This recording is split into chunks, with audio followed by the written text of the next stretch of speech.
करा रही हूँ वो है इसी टॉपिक का कंसिडरेशन अदर देन कैश, जिसमें हम बात करेंगे बिल्स पेबल की। अब यहाँ पे क्वेश्चन है डीलिमिटेड परचेज अ मशीन, अच्छा ये तो हमने नहीं, ठीक है ये करना है। Delimited purchase a machinery for 2 lakh. Delimited ने एक मशीनरी खरीदी,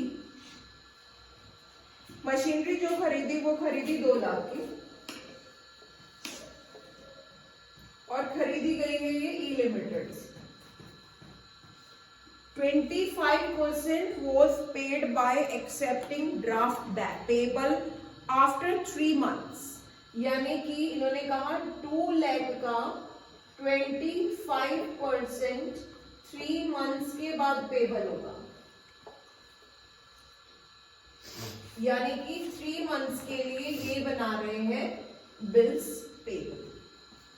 उसके बाद बोला एंड बैलेंस बाय इशूइंग, और 25% बिल्स पेबल बनाने के बाद भी जो कोई बैलेंस बचता है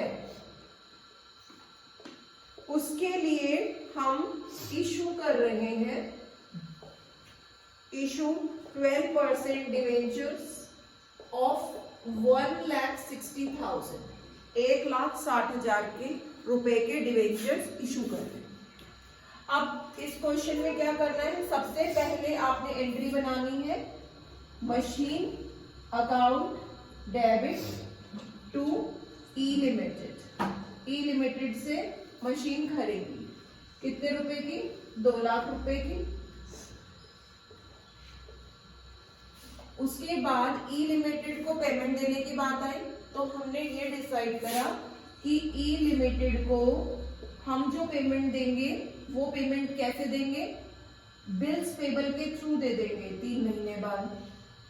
यानी 2 लाख का 25%, 2 लाख का 25% हम पेमेंट कर रहे हैं, payment through bills payable, bills payable के थ्रू हम पेमेंट कर रहे हैं। तो ये हो गया आपका 2000 into 25, 50,000। 50,000 हम उसे कैसे दे रहे हैं, बिल्स पेबल के थ्रू दे रहे हैं। अब उसने कहा ये देने के बाद भी जो बैलेंस बचता है उसके लिए आप उसको डिवेंचर इशू कर दो। तो हमने ई लिमिटेड को 12% डिवेंचर्स इशू कर दिए। डिवेंचर्स की कीमत कितने रुपए के डिवेंचर इशू करें, 1,60,000।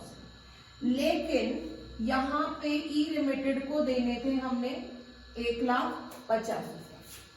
कैसे पता लगा 1,50,000 देने थे, मशीनरी 2 लाख की थी, 50,000 रुपए हमने उसको बिल्स पेबल से दे दिए या दे देंगे, तो बचा हमारे पास 1.5 लाख यानी 1,50,000।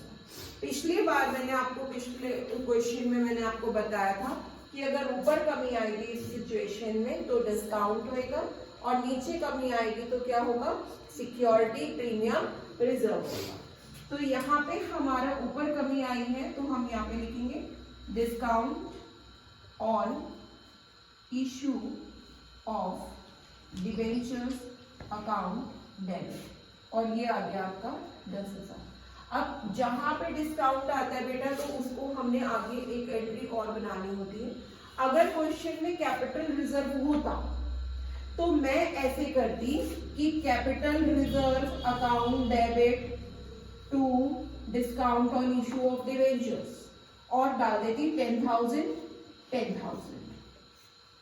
लेकिन अभी मेरे पास क्वेश्चन में इस सिचुएशन में यहाँ पे कैपिटल रिजर्व है ही नहीं लॉस को एडजस्ट करने के लिए, तो मैं सीधा एक एंट्री और पास करूंगी, लिखूंगी statement of profit and loss account debit to discount on issue of debentures account, और डिस्काउंट लॉस यानी डिस्काउंट हुआ हमें 10,000। अगर क्वेश्चन में कैपिटल रिजर्व होता, इसमें यहाँ पे मेरे को कैपिटल रिजर्व वाली सिचुएशन होती तो मैं यहाँ पे statement of profit and loss account debit की जगह पे डाल देती कैपिटल रिजर्व। अब अगर कैपिटल रिजर्व नहीं है तो आपने ये जो डिस्काउंट है इसको इसमें एडजस्ट करना है। ये हो गया क्वेश्चन।